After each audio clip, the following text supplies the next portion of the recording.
The Everfree Forest. Not the first place you think of when deciding on a possible camping location, especially not its innermost parts. And truly, it had been a rather hard time convincing him to go there. He really didn't trust the anti-Matador spray would be any good. But even then, there was a lot more out there that he was worried about. The locals had at least been rather nice. Ponyville was by far not the biggest city in Equestria, and not particularly notable for anything beyond some food exports, but it was better than you would imagine just by hearing about it. A small little town, the only really peculiar feature being that it was at the edge of the forest.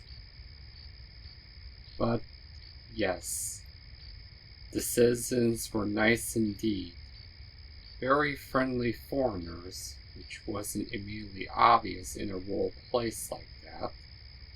The Apple family in particular had turned out to be extremely welcoming, even too much so, but no one would turn down free samples, and they even gone as far as to help them find a guide. No one actually lived in the Everfree. No one was that crazy. Someone had apparently used to, at some point. An odd mare that no one really remembered. There were some mentions of her in a book or two, but he'd forgotten her name. Just like he couldn't remember where the castle's ruins supposedly were, which was a pity. He had liked to see those.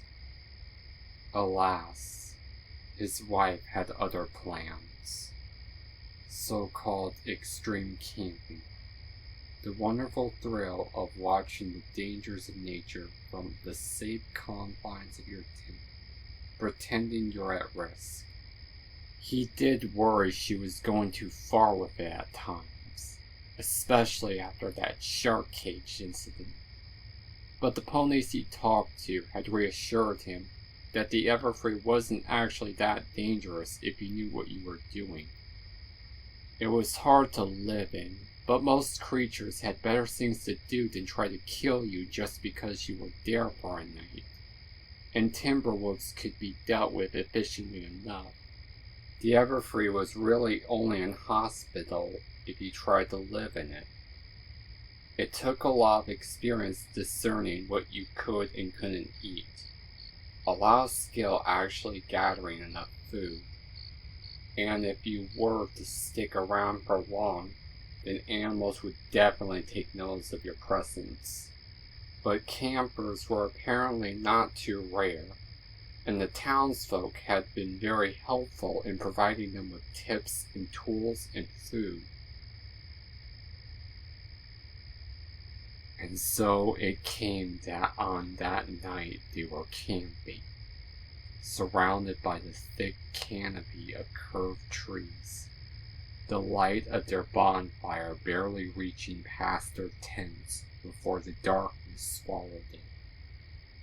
That it was a moonless night didn't help, but at the least there were no storms in sight.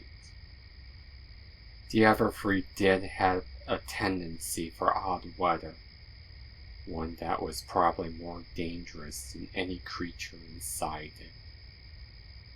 After finishing up his dinner, which thanks to the Apple family had been comprised of actual food rather than canned goods for once in his camping life, he headed for his tent and sat down on his pillows.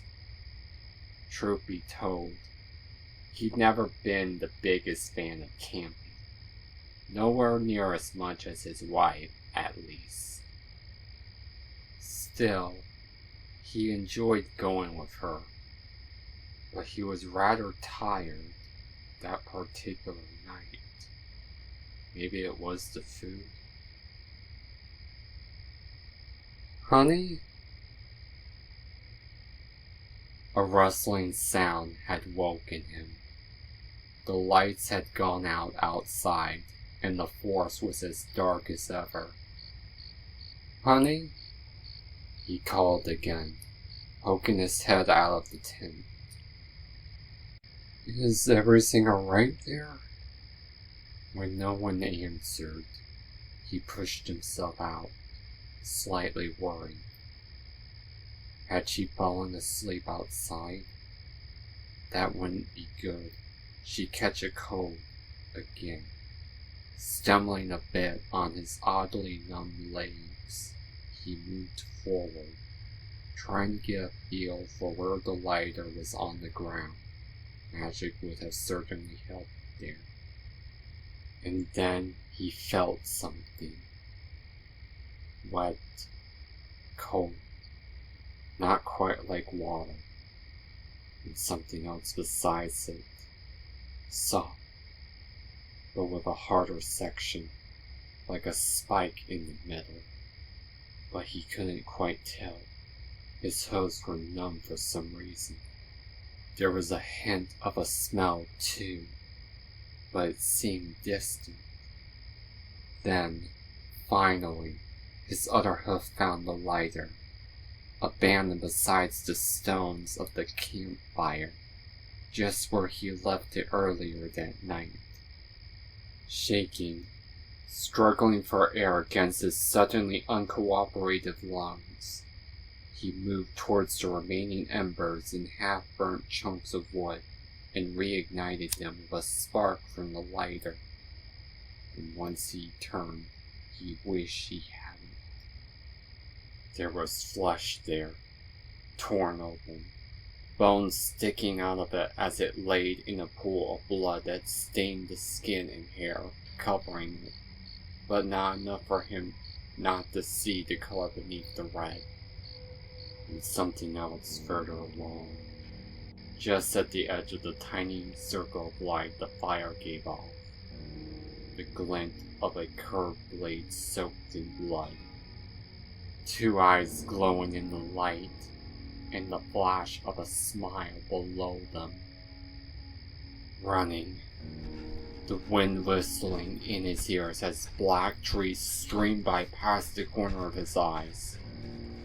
Panting for air as his vision began to blur, as breathing got harder and harder. His legs feeling number every second, almost all sensation gone from his toes as he hit rocks and protruding roots, but still forced himself to keep running, not to fall.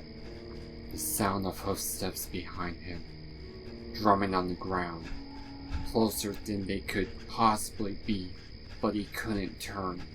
He couldn't risk checking. It was getting harder to run.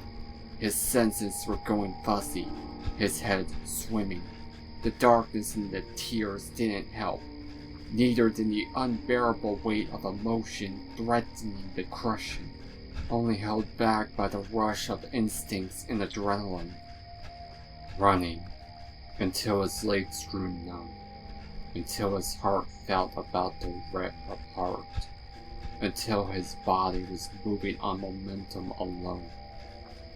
Running, until the sounds behind him finally stopped, and then he stopped too, collapsing behind a tree, ready to cry, ready to let himself go, with no idea of what would even be left of him once he was done. And then movement. Right on the edge of his skin, a feather-light pressure on his back. Cold, hard metal on his throat, and warm breath tickling his ears. And a whisper, low even though no one else was there to hear it.